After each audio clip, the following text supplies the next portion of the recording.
Oh man, we're live. What's going on, people? How's everybody doing? It's November 1st. I'm Ryan Fagan, and I'm going to be live streaming and talking to you guys today about some interesting topics. But before I get into what the topics are, just want to introduce myself. Again, my name is Ryan Fagan. I am a broker owner of Artie Real Estate Brokerage. I also do property management and a whole bunch of other stuff. I have over 10 years of experience as a real estate agent. I've owned investment properties since oh my goodness, 2010, 13 years. I flipped about 6 houses and have 10 rental units. I've worked in property preservation. I've worked as a mortgage loan officer and as a real estate analyst at a commercial real estate appraisal firm. That's the context in which I will be speaking to you guys from. About topic one, we're going to be talking about HOAs and how they're ruining housing, and we're going to debate, do they add value to your property, and what's my personal opinion about HOAs. And hopefully we can get some of my loan officers on here. If any of you guys end up listening, I might make some phone calls, see if they might give us some information about HOAs from the lending side. And that'll be interesting because these HOAs are out of control. Also, it's a new month. Does that mean that is it Scorpio season? Is that what it is? I don't know what the dates are. I don't know about this whole stuff, but I know that the ladies are into horoscopes. Do you guys know guys that actually care about it, or do they just pretend to like it because of the ladies like it? Like, what's your sign? Oh, you're a Capricorn. Oh, you're a Scorpio. Oh, that means you must not like when people bother you. That's what horoscopes say, right? Like they'll say the most generic thing, like someone will annoy you today and you won't like it. Like what? Duh. It says such off the wall generic stuff that it applies to everyone all the time. You know what I do like though is the Myers-Briggs personality assessment. And if you go to 16personalities.com, this is not sponsored, by the way. It tells my whole life because mine's, oh God, I'm going to say it wrong. ENTJ. It's the architect, they call it. It's exactly my personality. So, yeah. But this is an interactive show. Hopefully, we can get some people in here. I'm going to drop the StreamYard link. So, if you want to come on and talk about HOAs, tell your story, complain, whatever, let me go on Facebook, do the same thing. But yeah, just talk to me nice tonight. I'm a little late because I story, complain, oh God, we gotta turn this off. Facebook, jeez. We what was I saying? Oh, I had a land development board meeting, so I had to start this late. So that's what's going on today. I have a protein shake. I've been accidentally intermittent fasting, and it's because I wake up at 7 a.m. and I don't eat until about 12, and then I'll eat again at 6 or 7. And see, this is where I messed up, and someone's got to tell me is does this count, the protein shake count for intermittent fasting? And should I count the time from say 9 o'clock or whenever I finish this and then until I start eating again? Is that how that works? Should I move the protein shake earlier? Someone tell me, because I don't know. But if you guys know me, if you tell me, I'll be like, oh, okay, cool. But I'm going to look it up anyway, and I might not listen to you. So sorry. I was told I was stubborn yesterday. Also, check out Artie Real Estate Podcast on YouTube. We just launched revamped podcast that has had multiple name changes and revamps and panel changes. I think we're on to something. We're building the team. We're building out the layout of the podcast, and it is pretty good. I like the DJ Envy episode a lot. That's episode 37, where we're talking about him scamming and all that kind of stuff. And I did a live about that as well. We haven't heard a lot about it. I can't believe the guy is still at the radio station. How have they are they endorsing someone who promotes scamming? I don't understand it. Why is he still there? Because I gotta believe that they're gonna name iHeartRadio or whoever owns Power 105. They gotta name them in the lawsuits, right? It only makes sense. But talk to me nice. Don't be a ninja watcher. Don't just sit there and don't say anything. Comment if you guys come in. Again, this is your opportunity to ask any of your real estate questions. We can do all kinds of back and forth Q&A, whatever you guys want to do. With that being said, let's react. Oh, my second topic, but first we're going to cover this HOA thing, is that there was a groundbreaking lawsuit against the National Association of Realtors, and I guess they just wanted to target Keller Williams and there was a couple other brokerages that were named in it as well, but it was about their practices around commissions, and they were saying that they were colluding to keep commissions high. I think there's a lot of unintended consequences potentially with this issue, and I think it can make real estate worse for clients. As an agent and as an owner of a brokerage, obviously, you got to check my bias here, but I'm going to walk you through how real estate works on the agent side. You're going to see how agents get paid, what they're looking at, and things that they will never tell clients. But once you are armed with this information, you will be able to analyze the situation a lot better when you're dealing with an agent, because there's hidden things that agents know that clients don't know, and it could be a problem.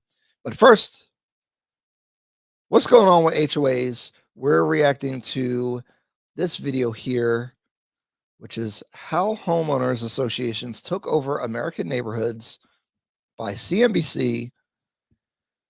If you've ever dealt with a HOA, it is quite annoying, and it adds some wrinkles into getting a mortgage. I've actually dealt with an HOA purchase recently where the HOA was getting sued, and so certain lenders would not even loan to that whole neighborhood because the HOA had a pending lawsuit. And so a whole bunch of properties that were under contract got kicked out all at the same time, which like made a little mini housing crash in that neighborhood, because then people were trying to sell.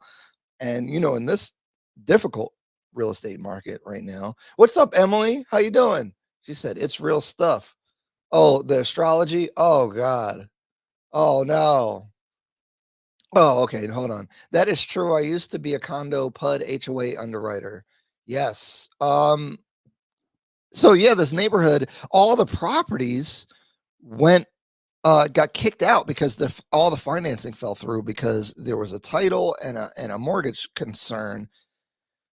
I never found out what they were getting sued for, to be honest. I just wanted to clear the issue. But that's you're trying to sell your house, and all of a sudden the HOA gets sued, and now the buyer that was going to buy your house and you were about to move and enjoy yourself, now you can't even do it, or you got to find a conventional loan or certain specific lenders that might be able to lend on that property, which could hurt your property value and definitely hurt your life plan if you're thinking about moving and have a timeline or whatever. So it's kind of a problem.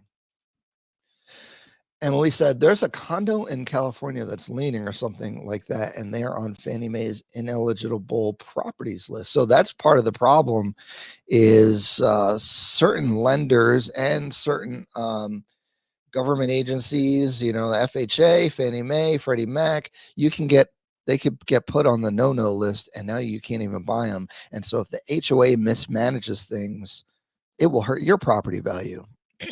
On our podcast yesterday, which isn't out yet, on the RD Real Estate Podcast, episode 38, we talked about zoning. And it's weird because Cassandra and Danny didn't have a problem with HOAs, I think. And they want more rules enforced. I believe in freedom, okay? I believe if it's my property, I'm going to do what I want with it. And that's the whole point of being a landlord and a property owner. Why are you buying a property and then want other people to tell you what to do with it? I get that you don't trust other people in your neighborhood and stuff, and you want rules enforced on them, but I'd rather take chaos over people telling me what to do. I'd rather deal with a neighbor that, it, doesn't take care of their property, because I could talk to them. You can influence them. There's things you can do. You don't need rules and regulations and people involved in your business. I don't like that. Let's react. I might be triggered by this video. We'll see. What's up, Emily? 84% of newly built single-family homes sold in 2022 belong to what's called a homeowners association. No, that's terrible. Why? Why are we doing this? This is horrible already. This is horrible. Why? Which are organizations that oversee properties in a community. Local governments require almost all new construction to have an HOA. What? They're rooted. All right, hold on. You heard that word, oversee? They want them to oversee. You know what oversee is? Like on plantations, they had overseers. That word is true. I don't like it. Why do I need someone to oversee me at my house? Why do they need to oversee my neighborhood? Like, shouldn't we as a community ourselves oversee it? I think so. Then the desire for municipalities to offload their responsibilities for taking care of things that you would normally associate with paying your taxes. Yo, that's part of it. So that he's basically saying that instead of the local municipality taking care of neighborhoods and ensuring laws and ordinances, they're requiring a homeowners association to do so. Homeowners associations provide value to owners. But there's been a backlash to HOAs because of some homeowners' negative experiences. When I first bought this house, I was very excited. Seemed like it was a very nice, cozy, close-knit community. I hate seeing hands. Then it started turning into a horror story. I'm a huge believer that, you do sign away your civil rights when you're signing into an HOA or a condo association. That's not a problem to anyone. You're signing away your civil rights. You're just going to sign away your civil rights? Isn't that what we fought for? Civil rights? This is racist. What is going on? Why would you sign your civil rights away when people fought and died for their civil rights? I mean, I'm kind of joking, but I'm really not. Like, freedom is, there's where they don't have freedom, and you're giving yours away. I'm not trying to get super political, but like that is quite frustrating. Oh man, you're about to get me on a tangent about the virus that went around at some point. Oh my God. Nope. All right, continue. It's a matter of personal preference. Some people like anchovies on their pizza and some don't. Some people really like living in homeowners associations. Giving their freedom away. Others don't like it. So why are HOAs so powerful? And do they make homes more valuable? No. I denounce and reject that. Homeowners associations are run by a board of directors that's made up of volunteers who own property in the community. The HOA typically handles communal responsibilities. So the biggest Karens in the neighborhood are the people in charge, and they're not qualified. Okay, people just vote. Emily said they control how high your fence can be, where your trash can go, what color your siding can be. So it depends on all the rules in the HOA, because some have more restrictive rules than others, and I think they have like founding documents. Emily, tell me if I'm wrong, but the powers of the HOA depends on what they get when they originally established the HOA. Like, can they expand their power? I'm not sure. Emily said the HOA board over here is right. Like, are they real estate professionals on the board? No. which can vary from managing amenities such as swimming pools to making sure property owners follow home maintenance rules. The board may hire a management company, which tend to be for-profit, to help run the day-to-day operations. Homeowners in the community pay into a fund for the HOA to have an operating budget. Almost all new I messed up. construction I'm to have an sorry. So why are I was going to say, Emily, you should call in and tell me about your experience working with HOAs and everything. who own If you're not property in doing the anything. community? The HOA typically handles communal responsibilities, which can vary from a fund for the HOA to have an operating They collect budget. your money. In the U.S., the typical home in an they HOA use pays it. between $200 and $300 per month in fees. HOAs have the authority to hand out fines to residents in the community that the association feels is not following the rules. That's Those where the fines may problem also accrue begins. interest in some cases. The Innistroses' annual dues for their HOA in Noonan, Georgia is $200 per year, which is lower than the national average. So on paper, their That's HOA nothing. membership doesn't seem like that much of a financial burden, but that's not been their reality. So that's an interesting thing, right? Because it's $200 a year. If I was working with a client, I'd be like, it's just $200 a year. Like, it's not a huge deal. But the rules and regulations and the power of the HOA, and we're going to find out how bad it is here in a minute. But that it could be a problem. So we'll see. Emily said, yes, but they should be voted on. I've seen some new rules and regulations signed and recorded well after the initial governing documents were established. Yeah, so they can change the rules and stuff. So that's kind of problematic. Because they could change the rules after you buy the property. And what if you don't like the rules? You're going to have to sell your house? You're going to have to move your family? Woo! Moved. And then especially, like, for example, if you bought your house with low interest rates and now the interest rates have gone up, you really can't sell your house. If you buy a new house, it's going to cost you so much more to get a loan.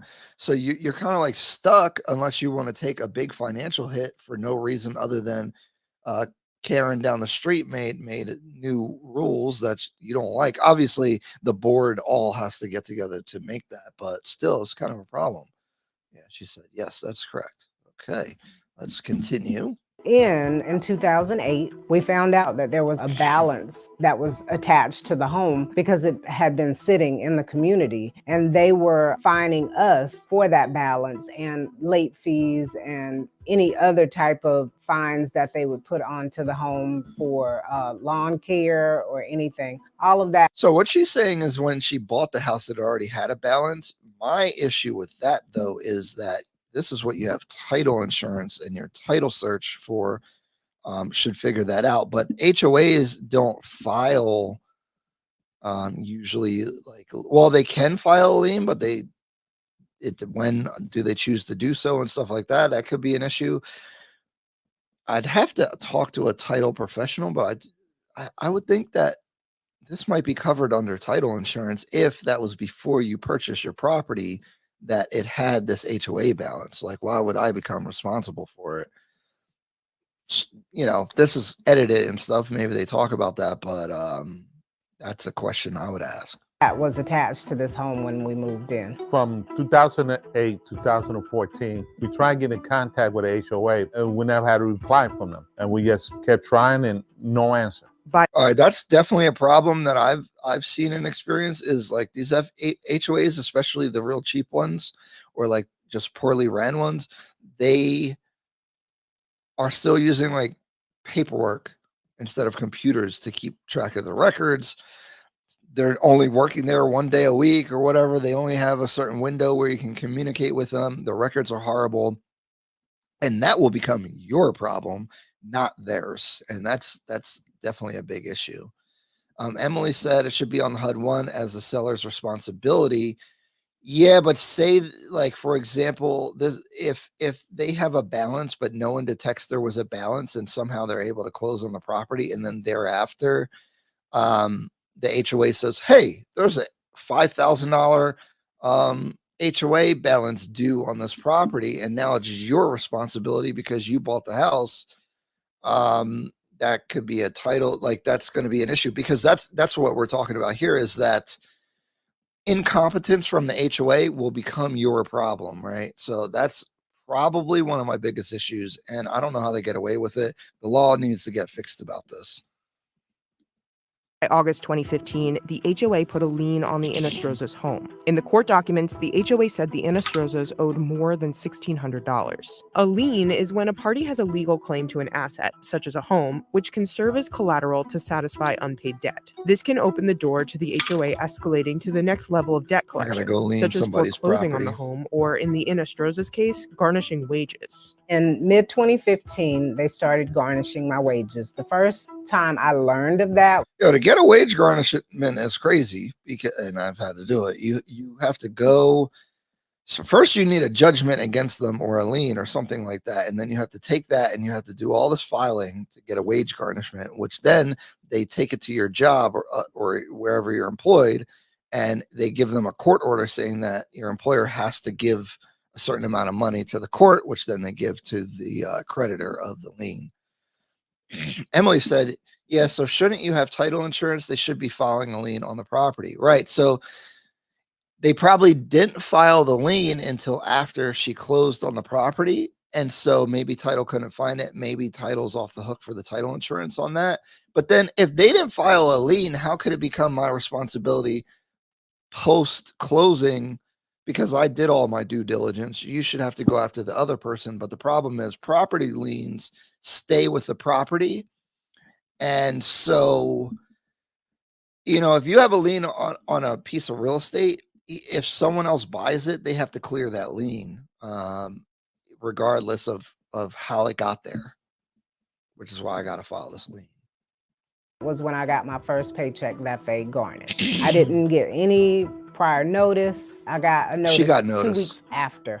Even though the HOA was collecting from Jules' paycheck, invoices filed with the court showed they were adding fines rather than deducting from the overall balance. By December 2016, the HOA said the Inestrozas owed more than $4,300. In 2016, I decided to go into debtor's court. This is how race can kind of get involved, right? Like, why are they doing that to her? And I'm not saying that is or wasn't, because maybe she was negligent on getting some of the notices and stuff like that. But like, it can be a tool to, like, because they're so poorly ran, even small cities and municipalities, like if you know the right people or they just kind of don't like you, all of a sudden you didn't receive the notice, so they're going to fine you. And then they're just going to do like little stuff that they don't have to do, but they can technically. And there's little gray areas. And these HOAs are, again, some of them are really well run and all that kind of stuff, but a lot of them are ran by people that they're just people, and they have to be residents and all that stuff a lot of times. So they're not super qualified. So it'll be all messed up, and they can be biased against you, which opens you up for a multitude of reasons to be discriminated against. My attorney and the HOA's attorney came to an agreement that I would pay $3,200. We paid in installments, and we finally paid that off in January of this year. But it seemed like never got to the management or the homeowner situation. Just adding fines and adding interest. That's all they was doing. So they were still saying that I owed almost $8,000, while my attorney and their attorney agreed on $3,000. That's crazy. Something. That The don't even make Inestrozas sense. estimate that they've paid about $12,000 in fines. The only way that could make sense is if the HOA just wasn't processing the payments and acknowledging them. But if they both had attorneys, I don't know how that doesn't get sorted out, because that's real crazy. Emily's saying, I was going to say some are well ran or operated through a property management company, so they are less likely to be the sloppy. Those are better. And honestly, as an agent, I feel like, I mean, I don't want to speak for other agents. Probably, I feel like I should do more due diligence on HOAs with the client, because really it's an afterthought because you're worried about so many other things. Usually just sign everything with like the HOA, and you might ask what some of the rules are. Hey, can I paint? What do they do? But you don't get into the nitty gritty, and you can get into really bad situations like this. So if you're thinking about buying a home, this is probably informational and enlightening, and you should definitely push to get all the bylaws and really understand what you're getting into before you purchase that property that has a HOA. And garnished wages to the HOA, along with thousands of dollars in legal fees to their own attorneys. This doesn't make the sense. latest invoice they received on August 18th, 2023 says they still hold a balance. Even after paying $12,000, they're still saying that we Well, why you keep owe paying them them? $8,000. After the past, 23, after the past 10 years.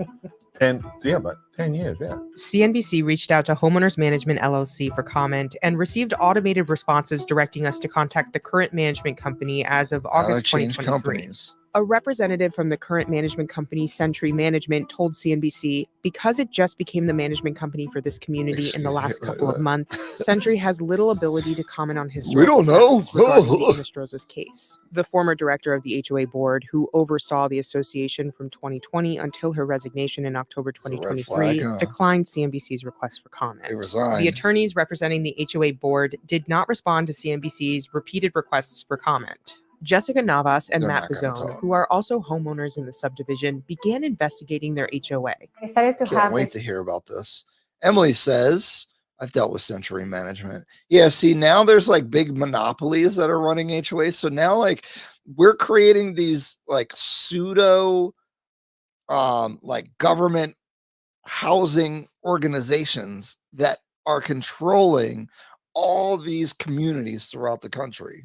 That is scary and dangerous and against everything that I believe about home ownership and freedom and, I don't know, the American dream. And it all sounds corny in the Wild West. And, you know, a man is a king in his house because it's his castle and all that kind of stuff.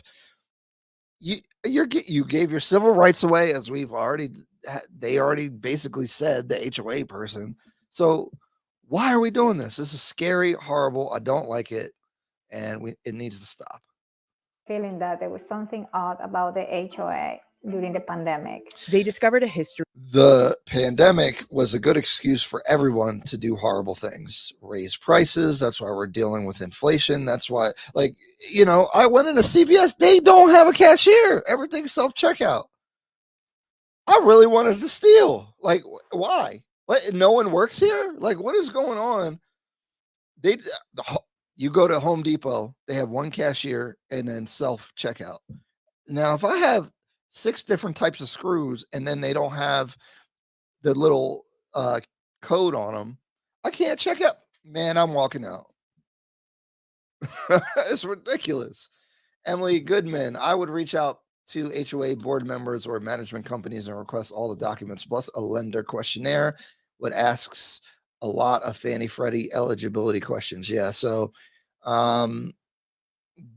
it's important to actually work with the agent who's probably dealt with the HOA that you're trying to buy, but maybe you didn't know which HOA you're trying to buy. This is good information. Reach out. The board members, I don't know what they're going to tell you though, because that's a little personalized, but I mean, that's good advice if they'll talk to you. Emily also said, I would review the questionnaire, budget, and insurance to confirm they are operating properly. Yeah, but how do you know they're like? What do you know about their budget? How much it costs to maintain every? You know what I mean? Like, I don't. That's a lot to ask for just a person thinking about buying me, especially if it's their first property. Like, you want them to look at the financials? They don't even look at their own financials.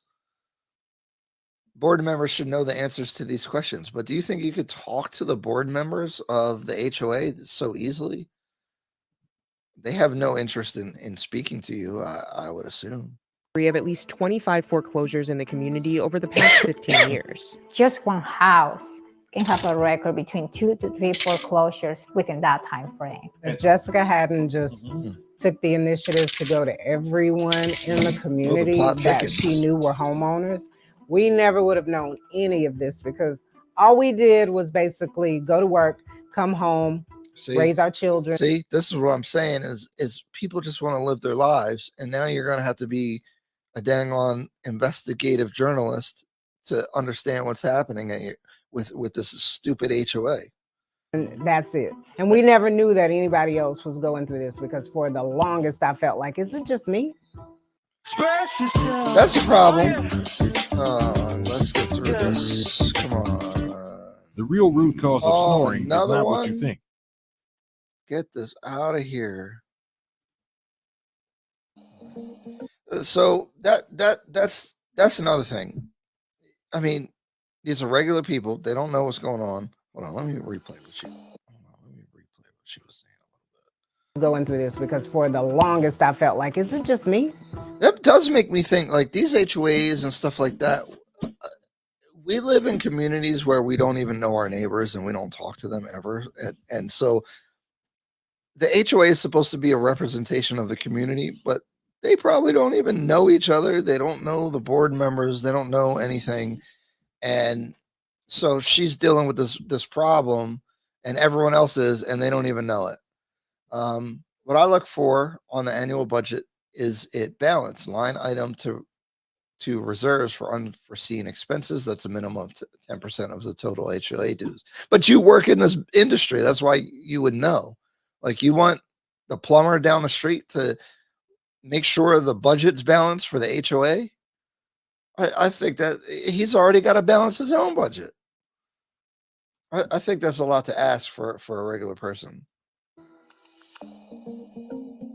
I get it. I mean, you probably I feel should. like HOA could be a positive thing when the community work together, keeping our houses looking good and good for property value. A big part of an HOA sales pitch is that the presence of the organization can help increase property value. The board is responsible for protecting property values. For most people in the United States, the single biggest investment they're ever going to make. There's mixed evidence about whether this is true. A 2019 study found that on average, HOA homes cost at least 4% more than non-HOA homes. That comes out to an extra $13,500. But those property values can vary significantly by location. A different 2019 analysis of 3 U.S. cities found that the home values in HOA areas were less than those in neighborhoods without them. The Innistrosa's property value has increased between the time they bought it in 2008 following the housing crash to 2023. Oh, really? I don't think that HOA has anything to do with our property value going up. I feel with the HOA, the management company don't increase the property value. They're just there as a ploy. The community.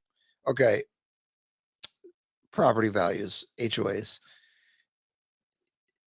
What I see in our local market here in Burlington County, New Jersey, is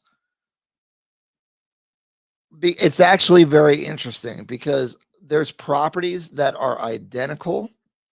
There's a lot of these 3-level townhomes that have HOAs. They are identical. They're probably have the same builder. Different communities, different HOAs. One of them's HOA is $400 and the other one is $200. And when I do the mortgage calculation to buy each one, when I include the HOA, the price is the same. But the purchase price of the property with the higher HOA is less. And I think that's because the HOA payment's more. So why I'm paying more for the HOA in the monthly. So I'm going to value that property less than this other property that has less of HOA, which makes sense because a higher HOA makes your monthly payment higher, which excludes more people from being able to purchase the property. So in that sense, the HOA is taking your property value down in comparison to similar properties. From my experience, my limited experience, and I haven't done a giant statistical analysis, but I have had looked at a lot of comparable properties, almost identical properties, but different HOAs, and the HOA being more expensive made the property value lower from what my anecdotal evidence has been.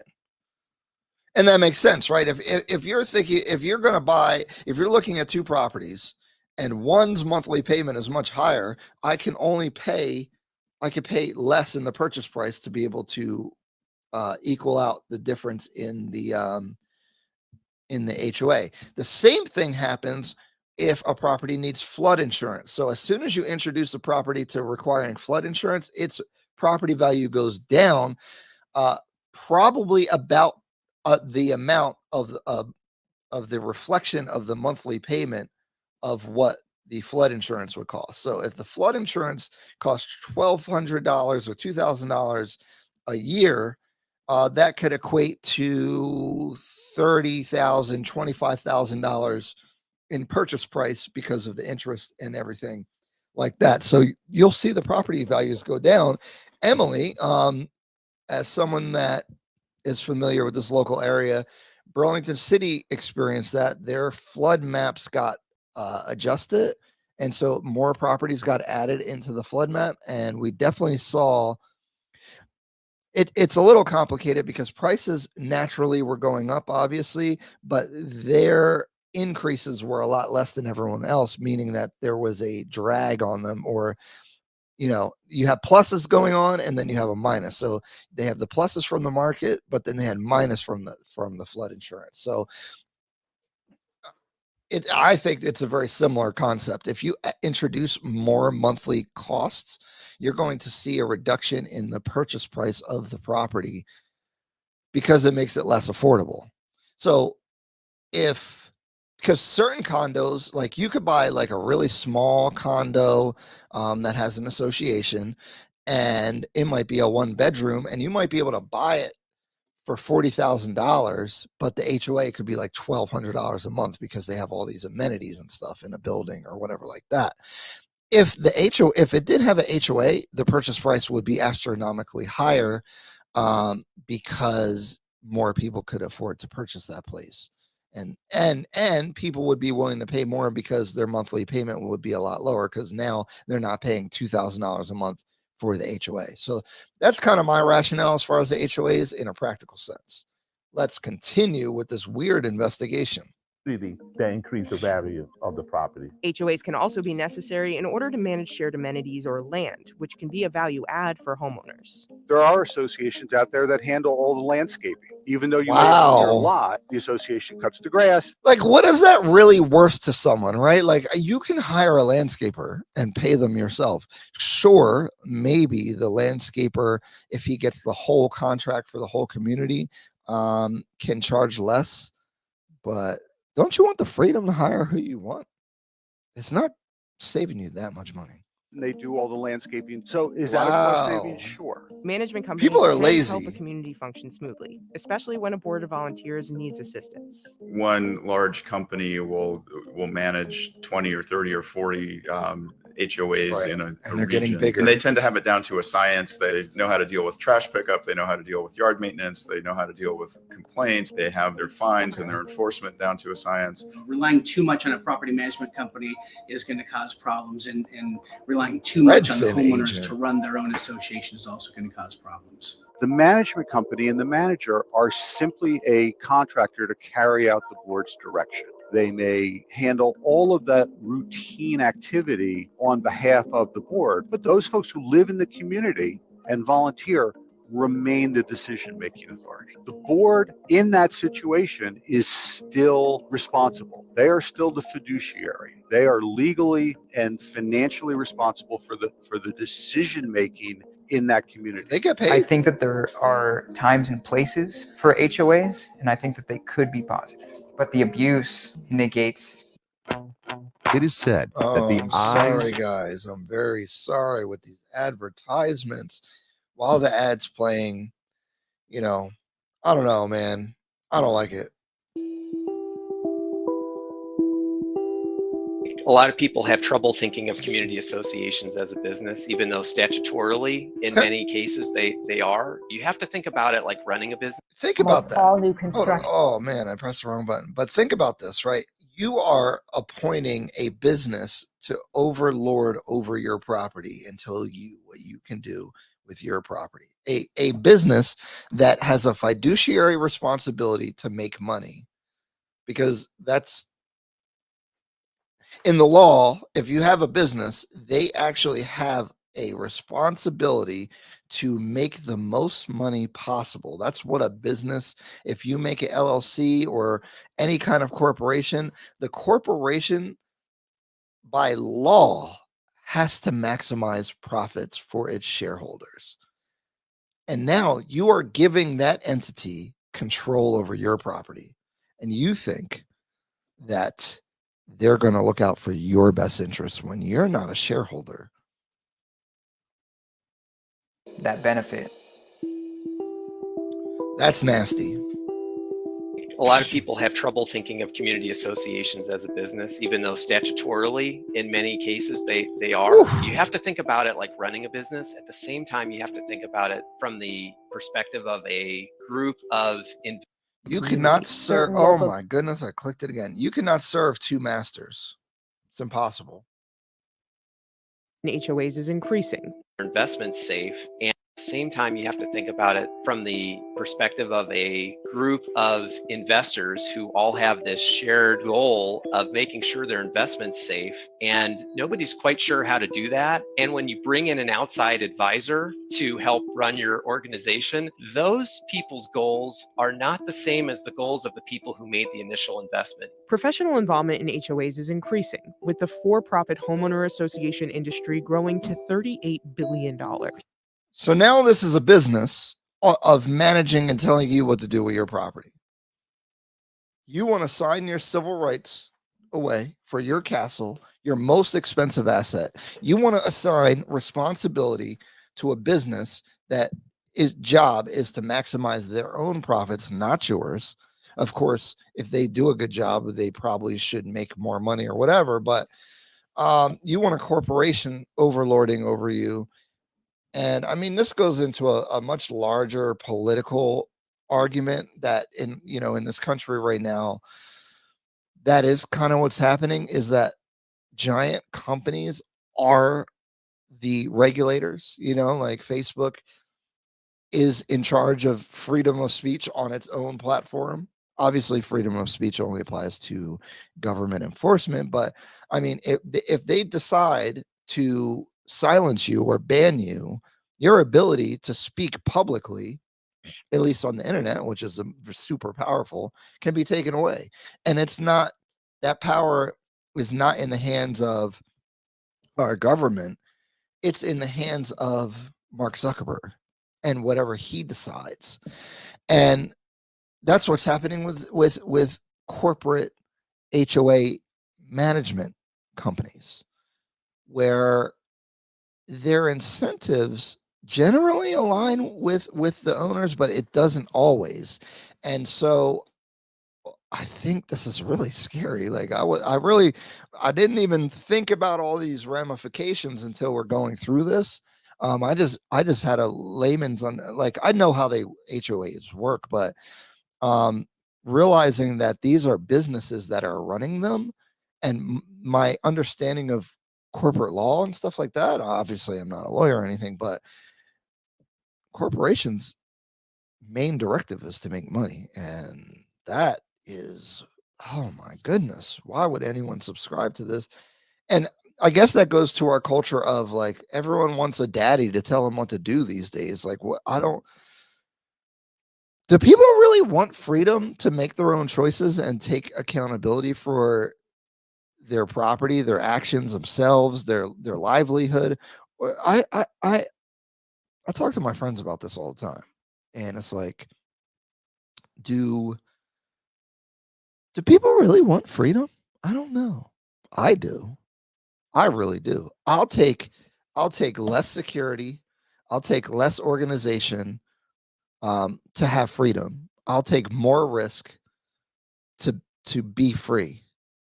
And it's really scary that I don't think that's the majority of people here in America. And I think people are taking that for granted, because freedom is, people die for freedom, and it can be taken away very easily. And we're chipping away at it. Now, it's weird because the freedom is getting chipped away by corporations and not the government per se, right? So it's a different way of doing it, where these corporations that are amoral, companies just have a goal of making money, and not just a goal, a legal responsibility to maximize profits for its shareholders. And so now they're getting so much power. What's going to happen? Anyway, back to HOAs. I know I made it big, but I don't know. That's how I'm seeing it. Jessica and Matt. Emily said, is the government a corporation? No. The government does not have a responsibility to maximize its profits for shareholders. Corporations are private. The public sector is different because anyone can run for office. And you are elected by the people. So no, the government is not a corporation at all. Have been fighting for more transparency about where their HOA fines are going. We had 4 months Don't know where their money of going. pulling teeth. We wanted a general ledger, but they gave us a balance. Why would a corporation that wants to maximize its profits comply with your questions if it could give you a hard time and hope that you go away? Sheet and a budget. We contracted a forensic auditor, CPA. It is very concerning to see to hire a that the CPA. amount of income that they're receiving is coming from these particular aspects: fines, citations, collection, legal fees. And her recommendation was remove the board, freeze the account, get access into the bank account. The numbers don't align with each other. In most cases, association management companies charge a flat fee for their management services for the association each month. They're not getting a share of the proceeds. That's not how they're compensated. Okay. If we didn't have a management company, we wouldn't have to be dealing with these different problems that we're having. Basically, they're just milking the community. The Inostroza's experience with their HOA highlights some patterns seen across the country when it comes to how much power HOAs have. 57% of homeowners polled disliked living in an HOA, with more than 3 in 10 homeowners saying they feel like the HOA. Okay, so this is where our responsibility comes in. Don't buy it. And I feel like that's hard to say, because if that's the best opportunity to buy that property, and they just said 87% of new homes built in the country, or 84%, had a HOA. So you just can't buy 87% of the new inventory. I mean, that sucks. And maybe you don't have enough money, but the only way to change things in this capitalist society is to vote with your dollar. Don't buy it. You know what I mean? Like, if you don't like a restaurant, don't go there. And if other people agree with you and don't go there, guess what's going to happen? That restaurant's going to go out of business. So that's your option. Has too much power. But see, people are willing to give up things to get things, and that makes sense, right? Everything's a trade-off. I just think people aren't valuing their sovereignty over their land as the lord of the land. DJ Envy, shout out to. But I said that before he said that, man. So, like, the concept of being a lord over your land. A lord was a person with a title, which the title comes from the land, and that's how deep home ownership goes. It's medieval and even before that. And so if you owned land, you were a elevated person in society automatically. So you had a title, which is weird. The title goes in your name, but also the title is the deed to a property. So, like, if someone was the Duke of York, York is a place, it's a county. And so the Duke is higher than a count. A count would just be in charge of one county. A Duke had 3 or 4 counties under his discretion. And so that's where some of these titles come from. And the title is associated with the land in which that they own. And that is how deep this stuff goes. And so when you are chipping away at your own title as a sir, like when you own a property, all of a sudden you would be a sir. You would have a name as a landowner. And what these HOAs are essentially doing is chipping away at the powers of your title. and giving them to a corporation that only cares about their profits and not you and not your deed or your title. So now what you pass to your children, your deed, your title, the next generation is weaker and weaker, and it's less valuable because you have given up power, the power of the deed. People need to understand how much power a board of directors has. Governments are giving the power of the municipality to these communities. They act as hyper-local governments and in many ways supersede. Yeah, so that's the thing. If you don't pay the fines, they'll lien your house and foreclose and take it. All the other laws. That's the ultimate power, right? They could take your house, your land. They can take it from you legally. That exist when you sign into a covenant that runs with the land. Covenants is shorthand for Covenants, Conditions, and Restrictions, or CC&Rs. These are documents that outline the HOA board and homeowners' rights and obligations. A homeowners association usually enacts the CC&Rs, as well as the bylaws that outline procedural matters when it's incorporated by the subdivision developer. The board in the beginning is controlled by the developer. So it starts out as a board of people that are paid on behalf of the developer to operate that community. They're paid. And it transitions 100% of the time. In some cases, it takes years. In other cases, it might only take 1 or 2 years. I know I'm just beating this to death, but these people are being paid. They're being paid, and their goal is to keep their job. And so you would say, okay, well, if I'm happy with my community, that's going to help them keep their job. But that's not what it is. If they keep collecting the money from the management fees, that's what keeps them in their job. So in this story, we see that they're not showing people where the fees were going, but they was getting the money. So that's their goal, is to get the money, not to serve you. Emily Goodman, a lot of board members are volunteer, correct, but these management companies are not. So the board may appoint the manager and you could change them, but again, we're dealing with board members who are just regular people sometimes. A set of volunteers. Homeowners who have disputes with their HOA say they have trouble getting help from official government channels. I have personally contacted the city officials. None of them want to get involved in the HOA. There are only 7 states that have an Office of HOA Ombudsman: Colorado, Delaware, South Carolina, Florida, Illinois, Nevada, and Virginia. However, the Ombudsman office is usually not very well funded, and they have limited jurisdiction over the types of complaints they can take. And in some cases, that's all the to have an HOA. Oh, They're my rooted goodness. in What is Florida, going Illinois. My clicking is out of control. But let's see what Emily said. I would get board members say to me, I'll get to the questionnaire when I can. I don't get paid to do this stuff.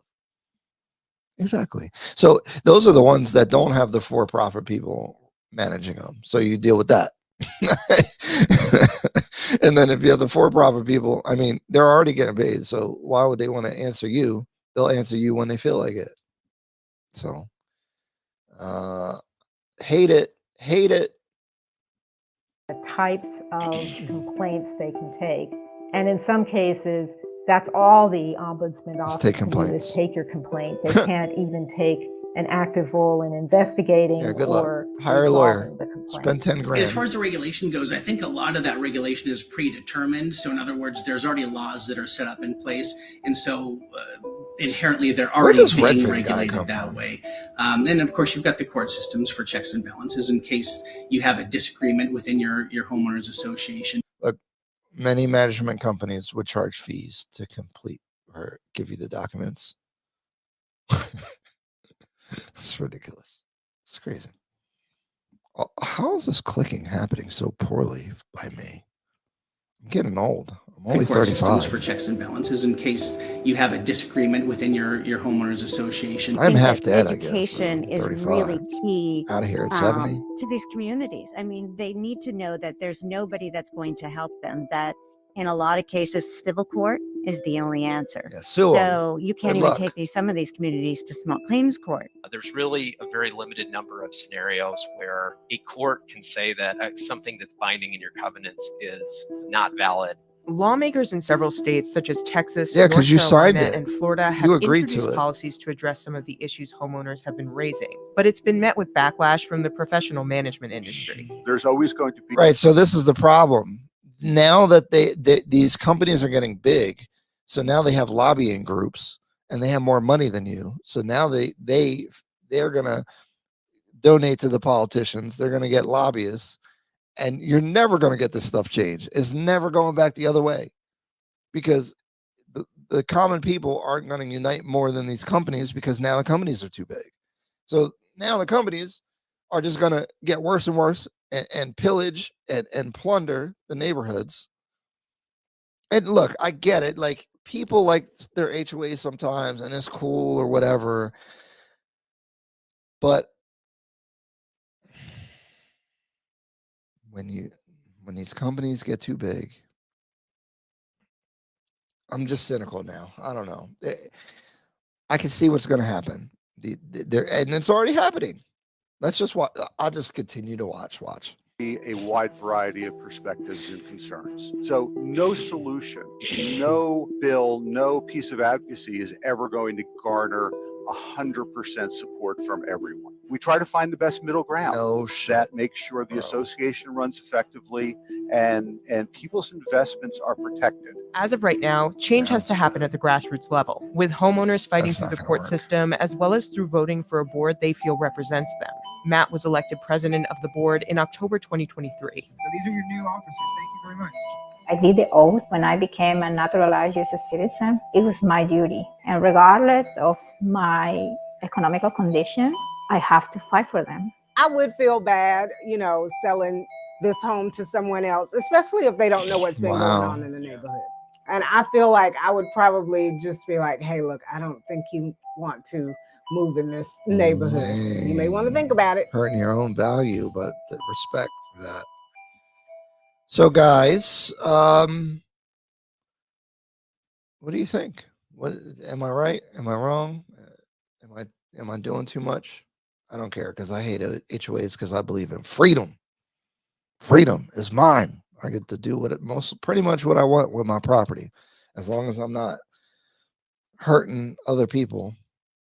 And that how do you define that? Because they'll be like, oh, you painted your house an ugly color, and now my property value went down. Emily Goodman, many people buy into the HOA because of the convenience and amenities, pool, dog park, fitness center, etc. But you definitely are paying for it in the long run. I don't have an issue with paying for amenities. I have an issue for signing away your rights.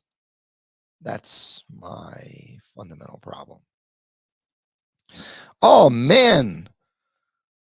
This next thing that I want to talk about just happened. There was a lawsuit against, let's just read it. I'm just going to chill out. We're going to read it. We're going to process it. I'm going to find some reactions, see if anybody has good reactions on this situation right now. Okay. I have something in my throat, but I'm going to try to read this. Excuse me. I don't know what happened. That protein shake got me all stuffy. Missouri jury finds realtors, brokerages guilty of conspiring to inflate commissions. That sounds bad. This is on Housing Wire. Don't know how reputable, but we'll do some research. But let's see what the journalism is looking like, because you can't believe anything these days. Everything on the internet is a damn lie. You got to read like 10 different articles and get the right sense of everything, and they're all lying probably. All right. After 2 weeks of testimony, the Kansas City jury found the National Association of Realtors, Home Services, and Keller Williams guilty of collusion. All right. A Kansas City jury has found. Oh, okay. We just read that. They're guilty of colluding to inflate or maintain high commission rates through National Association of Realtors, cooperation rule in the Sitzer Burnett Buyer Broker Commission lawsuit. I'm going to have to explain a lot of things, but hold on. Let me. Emily said, to wrap up the previous thing, better hope they are allocating properly to reserves, because something breaks or needs repaired and there isn't enough money in reserves to cover it, they will special assess for it, which basically means they could charge you guys more money above your agreed HOA dues to fix stuff if they don't have enough money. Many people don't realize that then are paying mortgage payment, HOA fee, and special assessment, which can really hurt some people's pockets. Yes. So they can make you pay even more money if they mismanage the community. So if they mess up, they'll just take more of your money. It's fine. It's fine. No problem. Anyway, back to this groundbreaking case. And if you notice, it was October 31st. So yesterday this was written. Sorry, I'm stuffy. The jury reached its verdict after a little over 2 weeks of testimony from the plaintiffs and defendants. During their testimony, the home seller plaintiffs, so it was home sellers, and their lead attorney, Michael Ketchmark, argued that despite the defendants having antitrust rules and regulations in place, the trade group and corporate brokerages knowingly violated their own rules in order to maintain high commission rates. Since I've been in real estate, this has been a touchy subject about commissions, because when you go through real estate school, they do tell you commissions are always negotiable. And when you go to your brokerage, commissions are always negotiable. And in the contract, commissions are always negotiable. But they do a lot of tricks and things to try to make sure that they're getting around 6%. Judge Stephen Buch, who is overseeing the suit, still needs to issue his final judgment on the case before the verdict is final. He has wide latitude in issuing injunctive relief, so we don't know what's going to happen yet. But the judge can do whatever, he has a wide breadth of options. In the worst case scenario for the defendants, which is the National Association of Realtors, I'll refer to them as NAR, and Keller Williams and some other brokerages,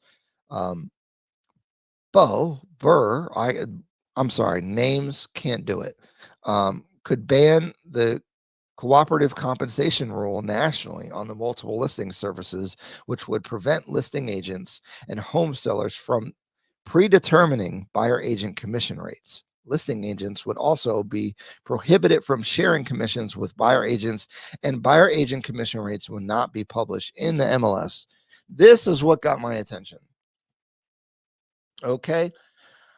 What this is essentially saying is, and this is worst case, this is like the most damaging, impactful thing that the judge could rule, is that, let me read it again. They could ban the cooperative compensation rule nationally on the MLS services, which is how we where all the real estate information comes from, and is the agreement between all agents to essentially work together. They could prevent listing agent. A listing agent is the person selling or putting the house for sale for someone that wants to sell their house. Now, a listing agent makes an agreement with the seller. I'm going to list your house under these terms and conditions, and here's the commission, etc., etc. Okay? Let me know if you guys are following, not following. You're going to learn a lot about the nuance of real estate if you watch this, though. And this is really important. It's a good teaching moment to show you how real estate works and how things happen behind the scenes that you don't know about as a customer or a client, and how maybe it might change and it might be good or bad. And I'm going to give what I think about it in real time because I'm just processing this stuff as well. Okay. So they could ban could ban cooperative compensation rule nationally on the MLS, which would prevent listing agents and home sellers from predetermining buyer agent commission rates. Let me read some more and I'll explain what that means. Listing agents would also be prohibited from sharing commissions with buyer agents, and buyer agent commission rates would not be published in the MLS. Okay, so what this means, when you want to sell your house, say you want to hire me to sell your house right now. What I'm going to do, or one of my agents is going to do, is present you a listing agreement, which gives us the right to list the property in the multiple listing service, or MLS. Our MLS in our local region is called Bright. There's different organizations that run different MLSs, which is kind of annoying, to be honest. So we're going to get the right to publish the property in the MLS. Us as realtors and real estate agents, or anyone signed with the MLS, has to sign an agreement to follow certain rules for properties to go on to the MLS. One of those rules or things that you do is list what you would pay the cooperating agent. And what that means is, when I list your house for sale, every agent part of that multiple listing service can see that property and has access to request showings and be able to do whatever they need to do to show their client the property. So they might have an agreement with the buyer to work with the buyer and help the buyer find a property. Okay. So I represent the seller, and the other agent, the cooperating agent, either through the MLS represents the seller, or generally now they would be a buyer agent if they have an agreement with the buyer. So the reason, but right now what's happening is buyer agents do not have generally a commission agreement with the buyer. They sometimes it depends on the language in the buyer agency agreement, but usually it says that the buyer's agent will accept the commission offered in the cooperating commission. The cooperating commission rule that is listed from the seller. So, for example, when I sign a deal with Mr. Seller, it will include how much of the commission we're offering to the buyer side.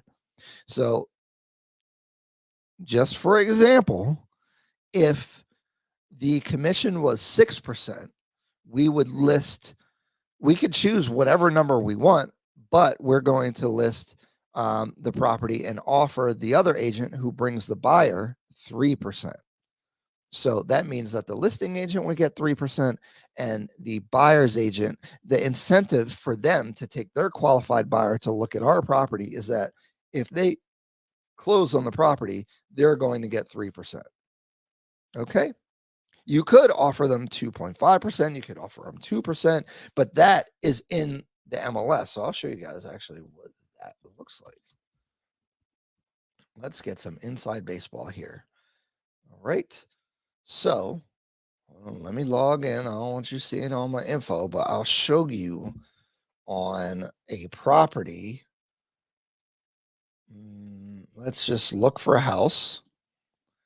And I'm going to show you what it looks like in the multiple listing service as far as a property.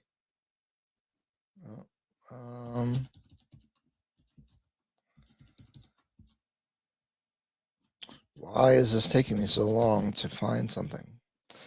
Sorry, everyone. Wow, there's a lot of houses for sale here. Okay.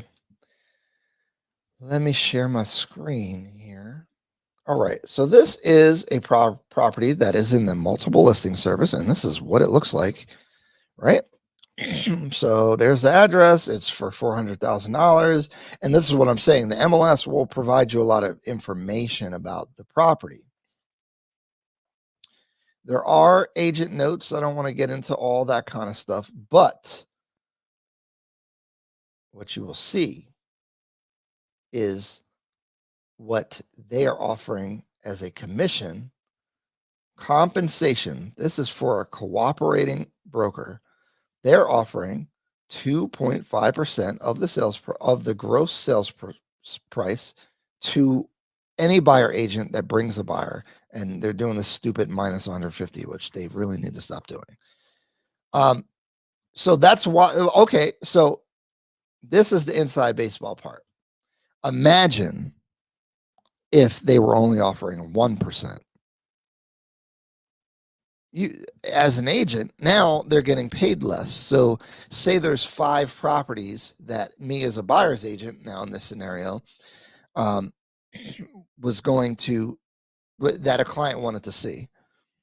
But one of those properties was offering 3%, and the other property was offering 1% in the cooperating agreement. Which one do you think the buyer's agent wants them to buy, their client? The one where they get 3%. And this is something that agents are not going to tell you what they're getting paid when they look at that cooperating buyer agreement or commission agreement. So sometimes things can get weird, because if you're dealing with someone that's a little less ethical, or they need to pay their bills, they might urge their client to buy the property that has a higher commission listed, which could cause, and I think that's part of the case here, is that if the commission is lower, people are not going to want to look or encourage their clients to look at those properties. Now, you can't out and right not show the property, but you could be like, what an agent could do is trash the property, not physically trash the property, but they could be like, are you sure about these carpets? Looks like it has a stain here. Oh, the paint is, I don't know. They shouldn't really have flat paint here. It should be at least eggshell. Oh, well, aren't you concerned about the pool? Like, this is things that an agent can do if he or she wants to persuade you to a different property that the commission is higher. And this is really nasty work. And that's why integrity is really important in this business, because this happens to clients every day. They just don't know. And it can happen on the seller side as well. The way that it happens on the seller side, and this is getting away from the case a little bit, but if you can get the buyer and the seller together yourself, now you get to keep both sides of the commission, so you get paid more. So if you have a buyer and there's another offer that's going against your offer, but you could get paid double if they take your buyer, what do you think some people are going to do? They're going, especially if the offers are close, they might encourage the seller to take the offer where they get paid more. That is nasty and is unethical, and no one should do that. But I see it happen every day, and the client doesn't know. And that's a problem. So what they're proposing is to take that percentage out of the cooperating agreement so that it's not in the MLS, which would mean that anytime someone wanted to show a piece of real estate that's listed on the MLS, the first thing they're going to ask you is, what's the commission that you're offering for me to show this property? So if you could imagine, if you want to look at 10 properties, your agent is going to have to ask each one of them people to make sure that you're offering a reasonable commission. Because if they're saying, hey, I'll give you $1, which there's agents that do that, but at least it's listed so you don't have to ask. You'd have to ask now, which would create inefficiency in the market. And I don't think it solves the problem per se. The other thing that could happen, and this makes sense in certain markets because I was considering doing this, is the agent that works with the buyer, and this might make sense, has to come to some kind of agreement to pay that buyer's agent. Either it's up front or at closing, which maybe you roll it into the closing costs of purchasing the house or something like that. But agents don't work for free. And if it's a commission, they need to know what the commission is before they start working. So if you take away the listing to show what the buyer's agent would get paid, they're going to have to do something to figure that out. Now, does this help not like because what they're trying to do is stop like making a standard commission, and it should be negotiable. It should be a market rate. Does this ruling do that? I'm not sure. So let's continue to read a little bit. All right. In response to this verdict, Mantle Williams, a spokesperson for National Association of Realtors, said the trade group will be appealing the jury's verdict, of course, and will also ask the court to reduce damages. We stand by the fact that the National Association of Realtors guidance for local MLS broker marketplaces ensures consumers get comprehensive, equitable, transparent, and reliable home information, and that brokerages of any size, service, or pricing model get a fair shot at competing. This is important because housing has a history of discrimination, and one of the ways that they would discriminate is you could not get the information before the internet, before this was public. You would have to go in a realtor office, and only the realtors had the books of information of the properties that were available. They were like big black books that they would get every week. So they could just freeze you out and not show you the information.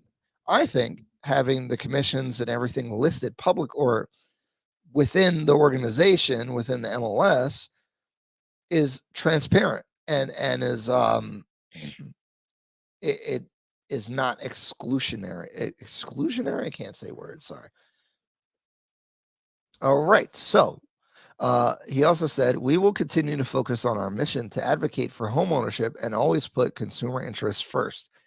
It will likely be several years before this case is finally resolved. So guys, this is probably nothing. We're not going to see any real movement on this, but this could be groundbreaking for how real estate operates. I do want to say that I have to be careful here because I am a realtor. I think a lot of these trade organizations, their main goal really is to make the barriers of entry as difficult as possible so that they can keep the money in power. So they want to make it hard for other people to get involved. That's why you see NAR freak out about Zillow, Redfin. Anytime someone does something a little bit differently or erodes the power and control of the Association of Realtors or the multiple listing services or anything like that, they get very prickly and they want to scare all their agents and get everybody up in arms to defend the status quo. Me as an individual, I don't mind change, and I do think that there are some inefficiencies, although I do think the way realtors operate and how everything operates is not terrible. And I think that generally clients are served quite well. Could things be better? I think so. I don't know if this is going to make things better, though. Daryl Frost, the spokesperson for Keller Williams, said that crucial evidence was not allowed to be entered and alluded to an appeal being filed. Everybody with these appeals. We are disappointed that before the jury decided this case, the court did not allow them to hear crucial evidence that cooperative compensation is permitted under Missouri law. He said in a statement following the verdict, this is not the end. Keller Williams and I want to say, like, Keller Williams is just getting beat up because they're a big name. Like, everyone operates like this right now. And so don't think Keller Williams is particularly, bad or anything like that, because I definitely don't think that's fair. Okay. They're just getting the biggest name, the biggest money, they're going to get named first. All right. Keller Williams filed the law regarding cooperative compensation and stands by the evidence presented on the 100-year-old practice of seller agents offering commissions to other agents who help market and sell homes. Looking forward, we will consider all options as we assess the verdict and trial record, including avenues of appeal. So the thing is, if they get rid of the system, which apparently is 100 years old, if your buyer's agents are just going to charge you money up front so that guarantees that they get paid, or that when you close, you will owe them a certain amount of money. I think that's the easiest solution, but that's not going to be, I mean, it's kind of good actually, because if you pay your agent, less of that funny stuff where they could be pushing you in one way or the other could happen. So I do think maybe that's a marginal improvement, but who really wants to pay the agent up front when you can just have it paid from the seller's commission? Although sellers kind of don't like that, but it's kind of paying it forward, because when you buy your first house, you're really not paying buyer commission generally under most circumstances now. So then when you sell your house, now you're paying the full commission, because you're paying for the buyer and the seller. I'm cool with some flexibility here, though. We could seek more creative stuff, but we do want to be careful about strange incentive structures for agents, and we want to make sure that the goals of the client and the agent are aligned, and that everyone is working for the betterment of the client.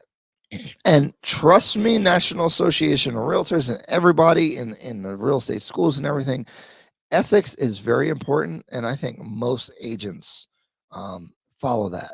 I do think when it gets a little gray and blurry, it could be a bit problematic with, if there's a dramatic difference between the commission on one property versus another, things like that.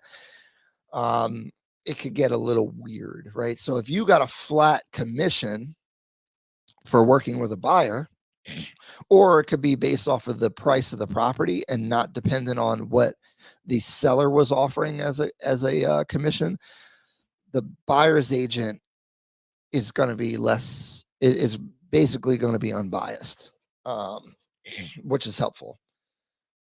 So I would admit that probably is a bit of an improvement, but it's marginal. I don't think this really is a huge issue right now. A spokesperson from Home Services similarly vowed to appeal the ruling in Missouri. Today's decision means that buyers will face even more obstacles. This is true in an already challenging real estate market, and sellers will have a harder time realizing the value of their homes. I don't know. That part's true. I think you're adding another cost to the buyer, essentially, is what you're doing. Now, maybe someone can come up with a creative way to solve this, but it does seem that this would negatively impact buyers. Definitely positive for sellers, I think, because they'd be paying less commission. Maybe there's less buyer agents that are incentivized, but I don't think that's a problem in this current market. The spokesperson said it could also force home buyers to forego professional help during what is likely the most complex and consequential financial transaction they'll make in their lifetime. Didn't think about that. Okay, so it's like an attorney, right? Like, say you have a legal issue, but you would be allowed to handle it yourself. You would represent yourself. If you don't have money, you're kind of forced to do that, and now you're going to get worse representation.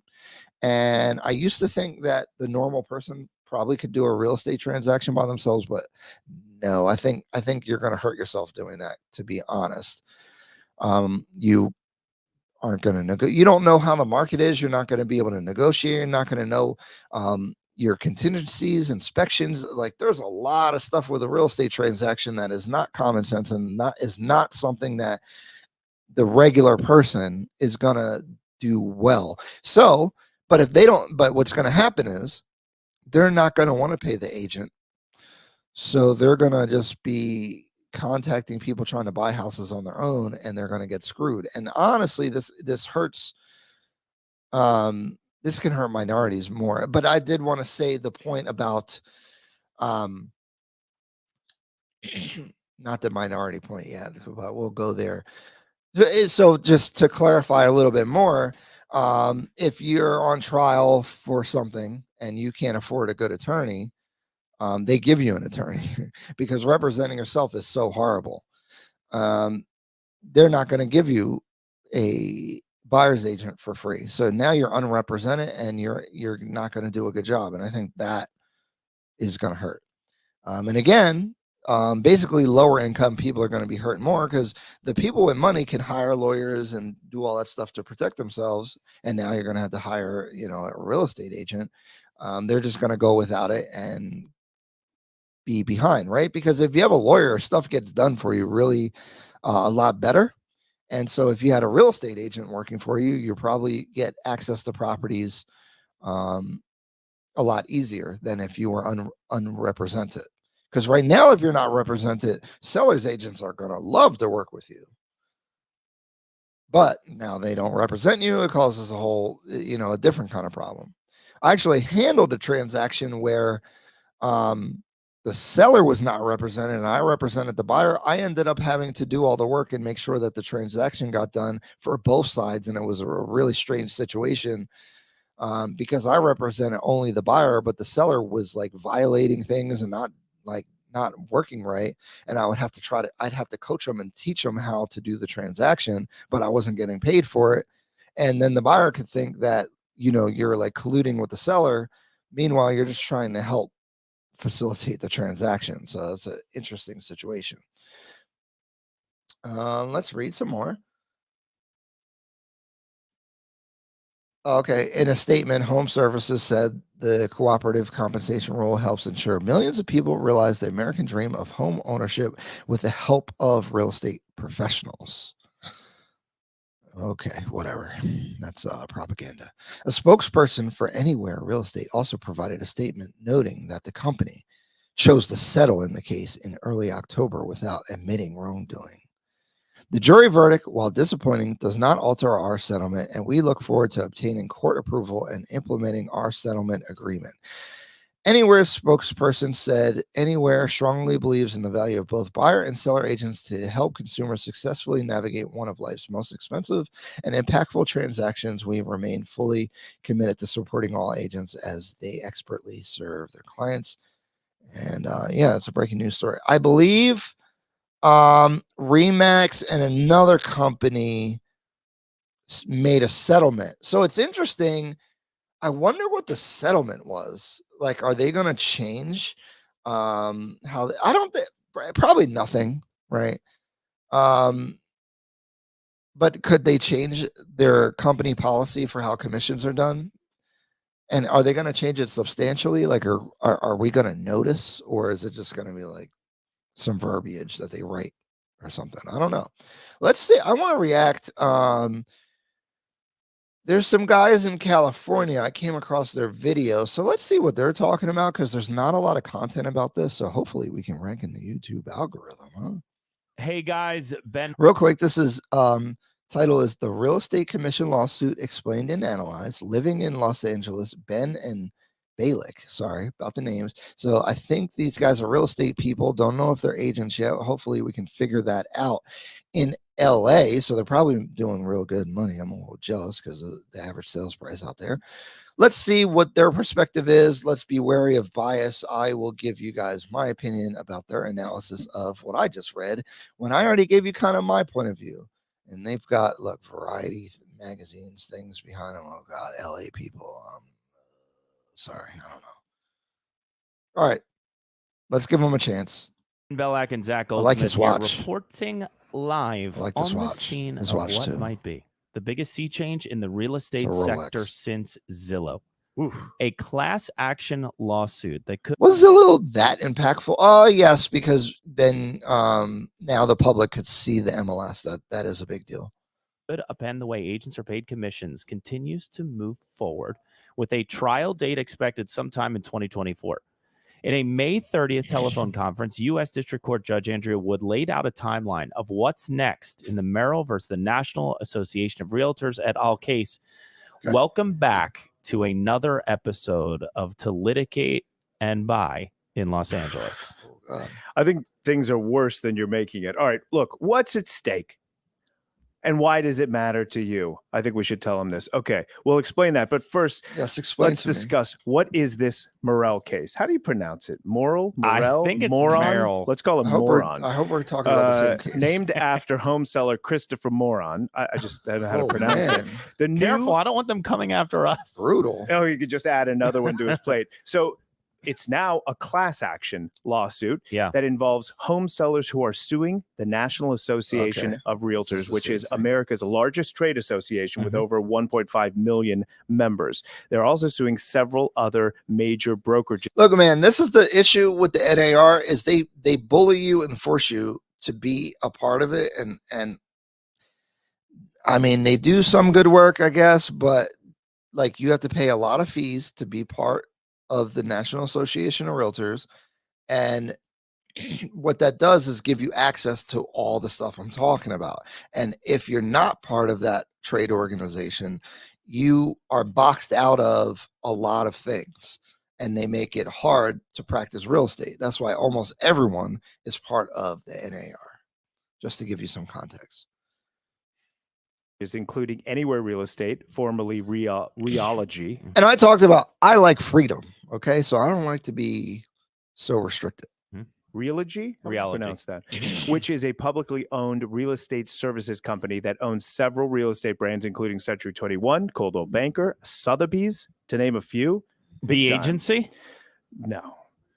Also being sued are Remax, Keller Williams, and over 20 other multiple listing services throughout the country. Now, the lawsuit claims that NAR and others participated in anti-competitive practices by forcing sellers into a system where they pay a commission that is split between buyer and seller's agents. In other words, the claim is that NAR contracts force sellers to pay buyers' agents' commissions. That's the claim. The plaintiff. Do they force them? Not exactly, but they make it feel like it is. Plaintiffs believe, and when I say they, I mean all of us, basically. This system has led to inflated buyer agent fees to the detriment of home sellers. And they argue that home buyers should pay for their own agents. NAR and other defendants refute that claim, saying sellers can pay buyers' brokers as little as $1 or 1 penny. They really don't have to pay them anything. Hey, you know what? You want to incentivize a buyer's agent to bring and sell your property. I say offer $1 commission. It's smart. That's part of their argument, is that you can. So just to clarify, this is showing when you look at the multiple listing service as an agent, you see how much they're offering if you bring a buyer to the property and they end up buying it. And they're saying they can offer you anything up to $1.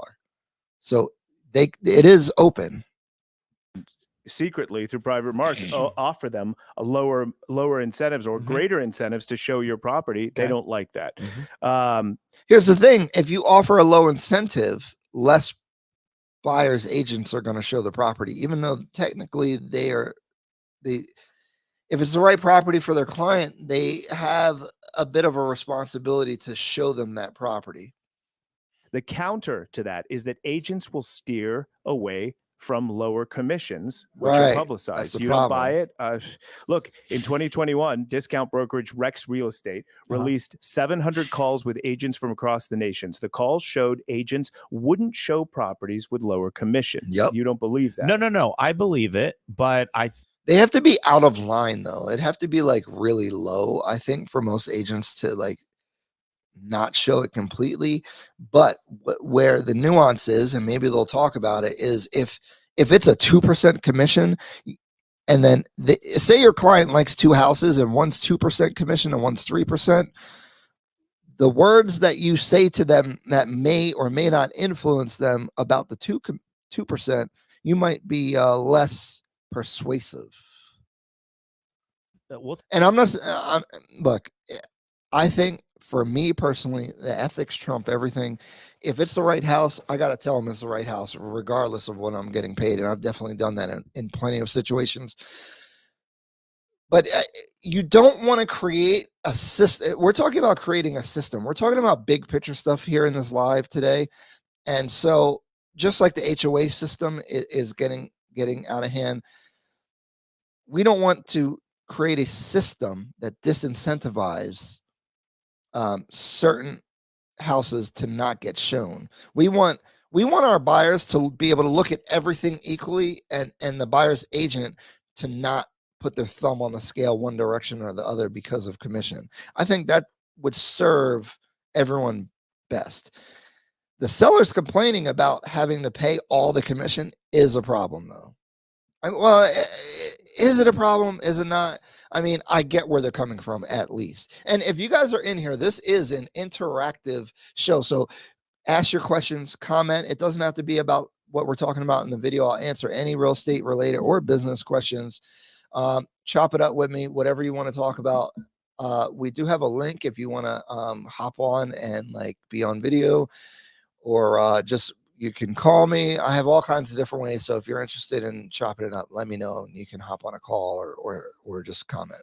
All right. So let's continue. I like these guys so far. They're doing a really good job. This is actually pretty hard to do, articulating legal stuff. So I like the video so far. Talk about this at the end. So transparency is a key point the plaintiffs are pushing for. Meanwhile, NAR believes the existing platform provides that transparency, market-driven pricing options for home buyers and sellers. I think so. We got a big battle here. I mean, the transparency part, I don't get. It's like buyers agents don't care what listing agents are getting paid, and yes, they also assume that it's the same amount. No. Stop the cap. No, that's false. It's annoying when I see that minus $150 to the buyer side commission. Why are you taking some of my money to put in your pocket? That is annoying. I don't do that. And we're, that's something that we don't like to do at Artie Real Estate. And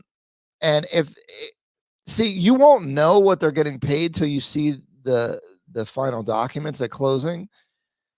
But if I see that I'm getting 2% and they're getting 4%, when I see that agent again or I deal with them, I'll keep that in the back of my mind, because generally not that it's ethical or not, but like as a realtor community, if you're taking the bigger side of the commission all the time, you're kind of a dick. Ace, what's up, bro? Hopefully, we've been covering some heavy stuff here. I do think this is super informative, and if you really are interested in real estate, there's a lot to learn. There's a lot of insider information or like insider stuff about how real estate really works between agents, and also the whole HOA thing. I think we covered that quite well. So I have a stuffy nose. I can't talk. Ugh. All right. I blew my nose right in the mic. I'm sorry. If it's a half a point difference because the listing agent's paying. Okay, I overreacted. A half point, no one cares. $30,000 to stage a house, so be it. I do like this Rolex. I don't like the gold and the silver mix there on the watch, but I don't have a Rolex, so I should shut the F up. Yeah. Let's talk about the impact here. If the plaintiffs prevail, agent compensation will fundamentally change. MLS. I can't wait to know what their perspective is, because I have not read anything or looked at anything other than the case. So let's see what these random LA agents that look pretty successful. I don't know what's going on. Their studio, their office looks really cool. I wonder what, are we on the same page? Will have to alter the way they do business. Not much, but they will. And the defendants could have to pay out a massive amount in damages. So it's a class action lawsuit. Thousands of home sellers who paid a commission to the specified companies that Zach just mentioned from 2015 to 2020, as well as the current and future sellers engaged with those entities right now, could be compensated if the plaintiffs win, not just to the handful that initially filed suit in 2019. So total damages could exceed $13 billion, a mind-boggling sum. A real estate industry expert, Russ Cafano, pointed out in a recent column, the market cap of anywhere is around $650 million. Or you said it looks like an Oyster Perpetual, your go-to Rolex. Yeah. Yeah, I think that's what it is the oyster, which is has really good resale value. Yeah, Submariner. Yeah, because it has that dial, right? That dial is like a diver's watch. Is it called the bezel? I'm just getting into it. I got a lot of financial things planned, but I do got to get. I want to get an AP or a Lang and Sohn, which is a German watch. That's what I've been looking at. But I'm not broke, but I can't allocate that money to a watch today. Yeah, dive watch dial for timing dives. Yeah, yo, the watches are dope, yo. Don't put diamonds in them though, okay? That we can't be doing that. I know, take my black card, but no diamonds in the watch. All right, back to this. Less than 5% of the claim damages. I mean, it's good to be an attorney. I'd say so. I mean, let's take a look at the tail of the tape here. NAR and other corporate defendants are rep by Schiff Harden LLP, one of the oldest law firms in Chicago, who've repped the likes of AT&T and Michael Jordan. The plaintiffs are rep by 9 different law firms who have a track record of winning billion-dollar settlements against corporate giants, including Apple, Big Tobacco, Samsung, Toyota, and Visa, to name a few. So it's evident that because of the size of the case and the likelihood of appeals, this could take years before a final outcome is reached. And while some homeowners might be excited by this, some real estate agents are shaking in their boots. And I got to tell you, if you're a homeowner or a buyer, it's also bad. You know which homeowners are excited by this right now? For real. Who? The same dum-dums that do for sale by owner. Oh, they can't wait. They're like, yep, I knew it. So requiring buyers to come up with the additional funds needed to compensate their broker at closing would make it significantly less likely that first-time and other aspiring buyers could afford a home. Yeah, well, I mean, a family purchasing a $250,000 home. That's true. For example, where's a $250,000 see its home? closing costs increase by 42% if also covering, say, a 3% commission. And before you ask, the bank's not going to let you finance the commissions. Facts. So it's going to do something. I think this is like ULA. It's like they thought they saw. Yeah, that might eat up your down payment, right? So if you're buying a property, you're going to have to come out of pocket at closing for whatever the buyer commission is if there's no commission offered and the seller's not going to offer any kind of commission. They could see the matrix here and they're going to outsmart everyone, but they don't realize that the market is the market. It's working. This is working. It is working. Why are we taking it apart? Something that's working. It is working. Most real estate agents don't make much money. We'll talk about that in our wrap up. Listen, that's why it's so imperative that buyers have one agent repping them. So they have one quarterback looking out for their best interests rather than who can close something fastest. Is that your quarterback arm? It's pretty bad, isn't it? Yeah, you got to use more body. Good receiver, yeah, right? More body in that. Yeah.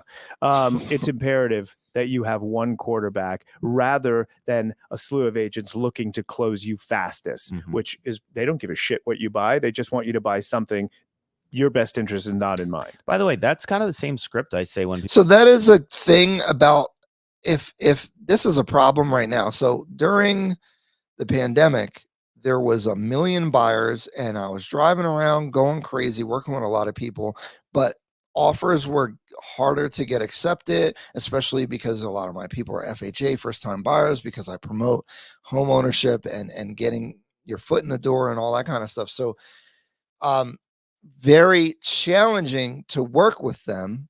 And I don't get paid till they close. And what happened is I'm working with a lot of people and they would get discouraged.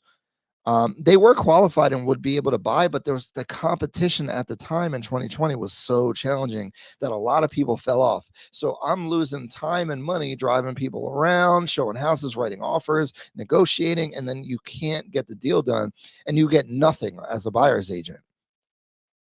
Now, the reason you do that is like normally you're going to get paid. Like it's still going to make sense for you as a buyer's agent, but the success to failure rate started to get bad where I was like, I need to charge like a upfront retainer, like buyer commission $500, I'll refund you at closing or something, because if they end up not closing after you showed them 30 houses and you wrote 10 offers, and and I'm not knocking the buyers, because they wrote good offers, they did everything they could and still couldn't get the house, well, they're disappointed and I'm disappointed, because now I don't get paid anything. So the other benefit of this, in a way, is, or there's a benefit of hiring a buyer's agent that isn't so pressed to get you closed, whether they're getting paid an upfront fee or something like that, because their advice, they'll be less biased. They will just be incentivized a little bit better to represent your interests. And I do think that is a thing. And I'm not saying, and again, I think most people are ethical, and I think it's the way things are now is working. But I think you would see a slight difference in how people represent their buyers, because there are buyers that, if they're on the fringe, first time buyers or people that are barely able to buy and not in the greatest situation, I don't think they're getting represented that well, because this issue that I'm just talking about is where, if I don't think I can even get them closed, but maybe I can, once in a while you show them this is an issue, because you're running a business, so you can't allocate a high priority to somebody that is very likely that you won't get paid. I mean, you can, and I do. It's a touchy subject, right? But I'm trying to talk about the reality of how this stuff works. So I think on the lower end, there is a disservice to those people, and it's unfortunate. And I don't like it, because my favorite thing is getting the underdog the house, and I have people that I've worked with like 5 years ago. They're doing so much better. They have equity in their properties, and like they barely could afford to get in the house, and sometimes I just talk to them, and like they had kids, and like now maybe they want to sell their house and upgrade and now improve their life. I love that so much. So, that's the real reason why I do this stuff. But it is a business, and I can't just be running around and not getting paid. So there is an interesting argument to make for paying the agent up front in a way. People are like, oh, we're going to work with the agent who brings us the property. I'm like, so you're incentivizing them to close you first, because that's their only incentive, instead of servicing you. Like, why not pick someone, give them a shot? We all see the same MLS. Right. And if they find it, great. If they don't, then maybe move on. But this is the same model. Well, this is a more complex market, right? Yeah, in complex markets like ours, the Redfin agents have really struggled. I mean, they have really struggled, not only to compete, but also they're not really incentivized to do a good job. They're incentivized to like get you there and go on appointments, and that's it. Close you as fast as possible. Yeah, they don't know what historically. I'm not saying anything bad about Redfin, but like historically, the agents, when they call us, it's like, yeah, Redfin, they get paid to show you the property, and like the way they work is, I don't want to trash them either, because there's a lot of politics in real estate, but I don't think I wouldn't hire them. They don't really know the comparables or anything, particularly in the north of Sunset. Well, I think it's big. You're big on, the free, shouting out the brokers are free. This is the whole argument here. Yeah, I think agents need to stop immediately saying that. Well, we're free, meaning the buyer's agents. They have to stop saying that, because they're doing it. First of all, they're not free. Someone's paying them. Sure, the buyers aren't. Right. I think there's another way to demonstrate your value to a prospective consumer who's thinking about using you. Then you don't cost them any money. There's more to it. There's more to it. Facts. I mean, I think that would not help the cause for value when pitching to have a buyer pay you out of pocket. Oh my God. Can you imagine? But yeah, I like that. See, that's the thing. I like, look, as a professional, and I love helping the underdog, but people don't respect free. So that's why I've been toying with this retainer thing. Like, $500. You can work with somebody else for free, but if you want to work with somebody who's going to give you the right stuff that you need and really leverage their experience and prioritize you, I mean, they need to be invested in some kind of way. And it's not even about the money. It's more about what them being willing to write you a check says. No one said that. Who? Remax agents? No. A lot of agents. Like, if you run around saying I'm free, who's going to respect you? Redfin like agents. like to first time buyer. And I didn't used to say that, right? So I would be like, yeah, it's free, but because you're so thirsty. But you gotta put value on yourself. They're like, if someone they call them, it's a popular objection manager historically, where someone's like, I got it, I'm on Zillow, and it's like, well, no, I'm free. Why wouldn't you want someone in your corner that has experience and knows what they're doing if I'm free? It's kind of hard to ignore, but we have to stop saying that. Yeah, but okay, hold on. But why would you say you're free? Like, you have so many more. Being free isn't your value proposition, right? The fact that I know the market, I know how to negotiate. I know the inspectors. I could hook you up with the proper loan officer. I might know the agent who's selling the house.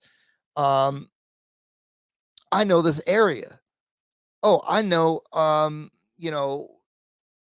6 months ago, this is what was happening. Not I'm free. Why? Don't lead with that. That's nasty. And I'm not saying these guys are. I'm just saying, like, it seems like a weak argument.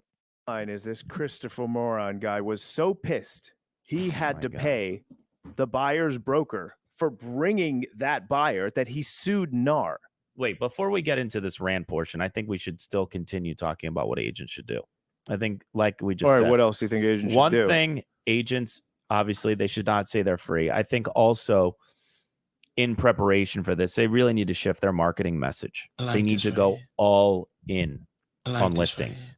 And even for someone like you, Zach, I mean, Zach, would you agree with me that the longer you're in the business, if you can endure the business and it's a career, not like a job, right? You transition and become like a listing agent. You'd agree with that, right? I mean, that's the goal. Listings are king. Right? Listings are king, right? And they say on average, most people's guys, if you're not in real estate, buyers take way more time because you have to drive places, you have to write offers, you have to like talk to the wife and then talk to the husband, and then they want to have their grandma give their opinion, then they want to look at the house again, and that's all cool and all that kind of stuff. But as a business, when you have a listing, you get the listing agreement, you market the property, you get great pictures, you get the house cleaned up, you basically present the house, and it's mostly online. Make sure that it looks great online, and you post it and put it in the MLS and all that stuff, and then all the buyers work for you and come to you, especially in the seller's market. And it's a better experience as a real estate agent. As long as they're doing something right, they're going to get one buyer out of every listing. But even you, a guy who's been in the business for a really long time, you still work with some buyers, don't you? For sure. Yeah, I know. So I think it's probably, we always will. You sold earlier this year a $10 million listing on Alta Cedro. Oh, God. That's a big compensation, and you repped the buyer. So like, this can affect even you. I mean, the biggest deals I've done this year so far, north of 10 and 20, have been buyers. Okay. All right. So I also think, and I'm finding I'm bringing them these properties. 3 of them were off market. Yeah. And it's not just the finding. Well, it's by the way, full off service market that goes through from beginning to end. Off market's supposed to be illegal too. I mean, that's a whole other episode on clear cooperation. But the other thing I want to say is, I think that, you mean I shouldn't have said that? Agents, yeah, you're right. Freeze. Oops. You're due, freeze. I think agents have also. I think that happens in California a lot, where they'll have like off-market listings that only the other agents can know about and stuff like that, and that is a dubious legal thing. But here in Jersey, or I'm not at whatever level they're talking about where this is whatever. I don't have any experience with it. They got to set more appointments. I'd like than ever to. before. And what got you here? Charlie appointment over here. Will get you half as far in the coming year. The calls you made, the appointments you set, the videos you posted, double it. Listings are the currency of this market, and appointments are how you get them. By the way, you call me Johnny Appointments. Right I called here. you Charlie appointment. Sorry, you call me either way. You call me Charlie Appointments. Right here, which our audience can't see, is the number 300 down to number 1, 300, 299, 298. And I just turned to one of my team members and I said, "Look, we're lagging. You know, we've already got we've gone on 95 appointments this year, and we're right now at 70 million closed and forecasted based on what's currently in escrow." I said, "Wouldn't it be nice if we had gone on 150 appointments already this year, or we went on 300 this year? We'd be at 210 million in our small little group." How'd you come up with the 300? I just set a goal based on the appointments that we had gone on last year, and it's we had a few more agents, but we want our goals to be realistic. We wanted to be aspirational. All right, get to the thing but I do think it's really powerful because when I turned to him and I said, "Wow, isn't this wild?" Like, because we have the number. Right, hold on. It comes down to volume at some point. No, the first coffee, not like ever. I think this conversation's interesting, but for you guys, I want to get to the lawsuit, see what else they have to say. You wish you were at those numbers? All right, so yeah, I mean, so like our final take.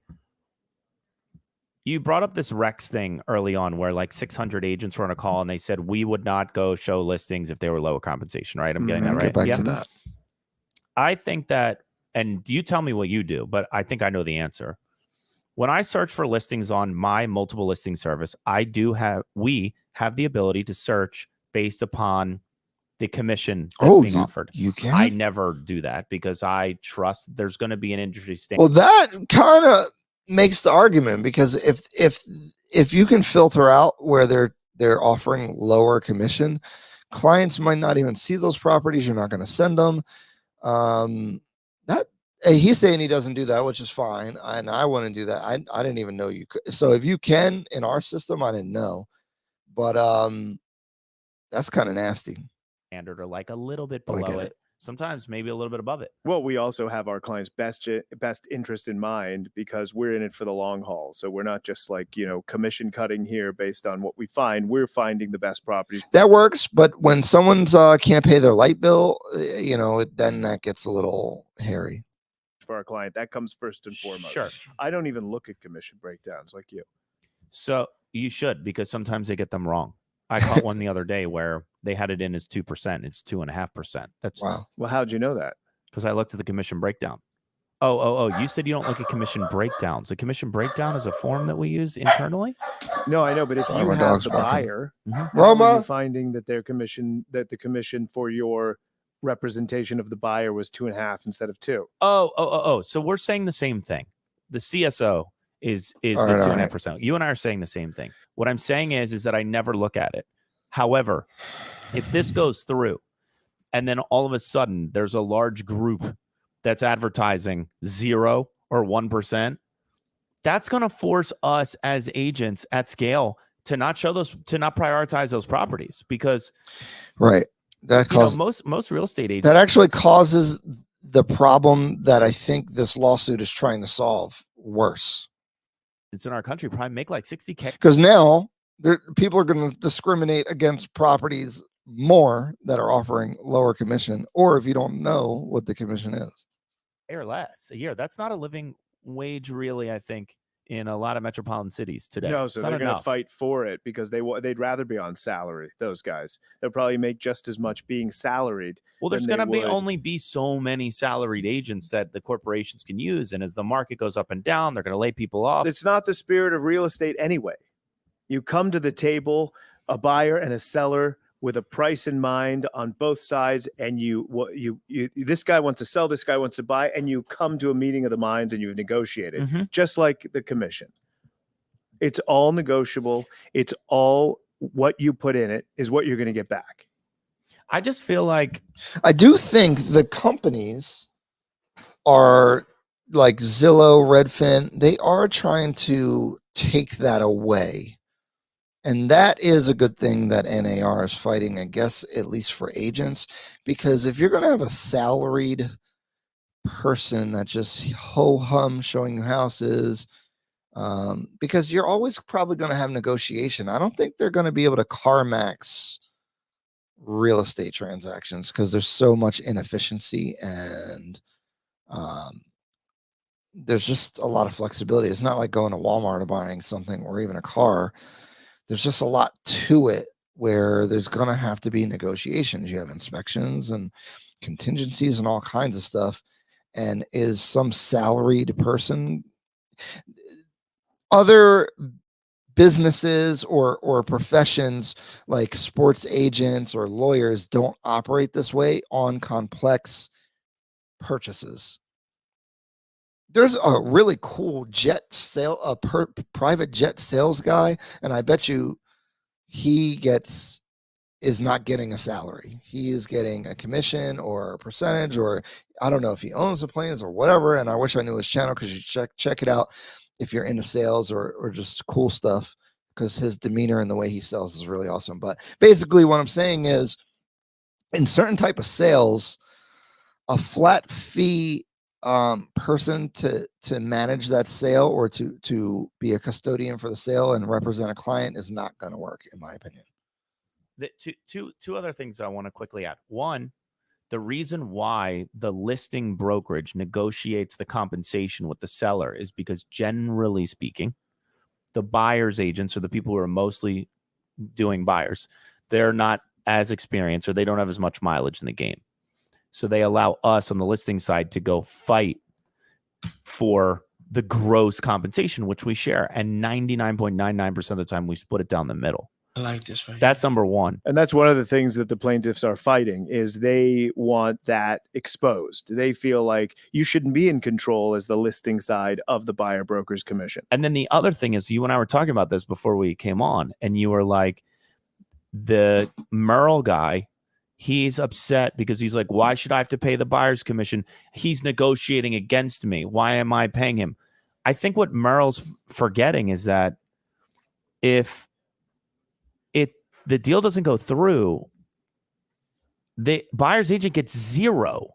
It's not like they get a little. We don't still owe him money. Right. We're Zero. incentivizing a buyer's agent to move it forward, and not to be duplicitous and manipulate their clients, just to give them a push when they need it.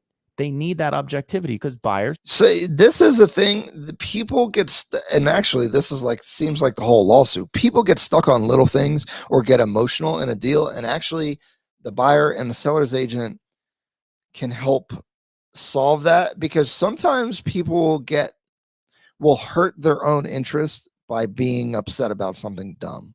And so that's why the commission structure makes sense. And sellers are historically subjective and emotional. Do you have anything else you want to add before we wrap it up? Well, it's all a negotiation. I think like you need that leverage as an agent to be able to throw in at a time where everyone else is participating to make the deal. There may be times, whether it's someone who's fighting for a $300,000 house or two billionaires fighting, you throwing something in when everyone else shows a team effort and fair play, and that gets deals across the finish line. You need that leverage to play with. I don't think they're thinking this through, just like the ULA thing. And now this wildlife ordinance thing, which, by the way, I have a really good understanding of right now. I think we should do an episode of it. I mean, by the way, look. Well, we say by the way a lot. At a time when home prices and interest rates are particularly high, we should be working to develop policies and proposals that increase access to the American dream, not deny it. Wait. Right. Last thing. Wait, I got a last thing too. Fine. Okay, if you do, fine. But you know what I just realized? What you got? How many times do you get an email, particularly in a market like ours, where transactional volume's down because there's less buyers in the game, and they're like, we're paying 3.5%, 4%. Sellers are offering more to incentivize buyers' agents.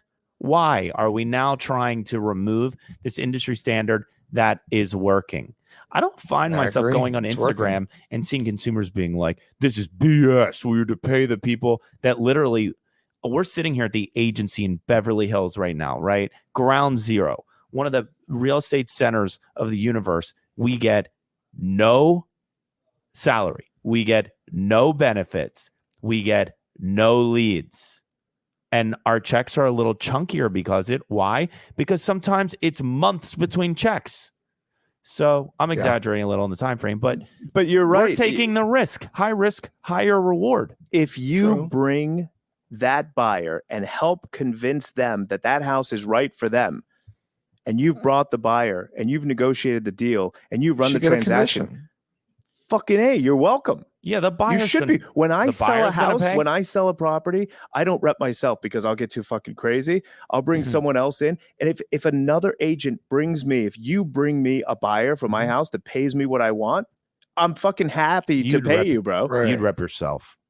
I mean, I'd take the commission back from you, but I'd be happy. I give it back. But if someone brings me, if Clovis brings me a buyer and I'm happy with the price, fuck yeah, I'm paying you. Why wouldn't I?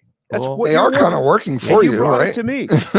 They found somebody to buy the house. This Christopher Morel guy, he's got another thing coming. He thinks we're going to take this laying down. Going up By the way, against the real this estate is going to work against home buyers who are looking because they'll have to pay much more for that house. Yeah. Right. In turn, it hurts sellers because less buyers will be able to afford that house. Oh my God, you know what? And they'll look to negotiate the price even further, or instead, we'll start looking at lower priced homes. I wonder. Everyone's affected. Do you see this? I'm just starting to think, like, do the MLSs become of less value if the real estate agents don't want to use them because of this? Anyway, we're going to watch these cases closely. And that's an interesting point, because then what do you even need the MLS for? Because you could just go on Zillow and look at the stuff, because the agent notes and all that is the value and the buyer cooperation agreement commission. So interesting. And we'll do another one of these when there's an update. The reason what stimulated this recently was because there was big news when the class was certified. NAR was trying to get the All right, I'm done with this. Cool video. I like these guys so far. Seem cool. LA real estate, I'm a bit jealous because they make big money on less volume, but it is what it is. And I wonder what do you guys think about today? Tell me what you think about HOAs from the first half of this stream, and giving up your freedom, giving up your sovereignty to corporate overseers and overlords. Why would you give deed and title? Why would you chip away the power of your deed and title to them? And secondly, did you learn anything about how real estate works? Do you think that buyers should pay for their own agents? How do you think that's going to play out in this market where interest rates and prices are up and buyers are already kind of at a disadvantage? I think there are some pluses, but I think there's a lot of minuses that might put a damper on a lot of buyers, especially on the lower end, because they're going to go unrepresented and have a hard time. So, and I'm a man of the people, so although I've become more and more of an elitist as time goes by. So that is the stream. Remember, anytime you hop on the stream, I am doing Q&A. I will answer any of your questions in future streams. I try to do them on Wednesday nights, normally at 7. This one was at 9. I had a land board meeting, and actually it was pretty quick, but Wednesdays, and I think Fridays is another good day. I'm not promising every Friday, but I'll be on there. You guys might be out having fun. I'll be here providing information, streaming, talking about stuff because I'm boring. That's all I got, guys. Hopefully this information was helpful. Comment, like the video, share. Let me know what you think. How can I improve? Obviously, I'm just starting to do these this way. And see you.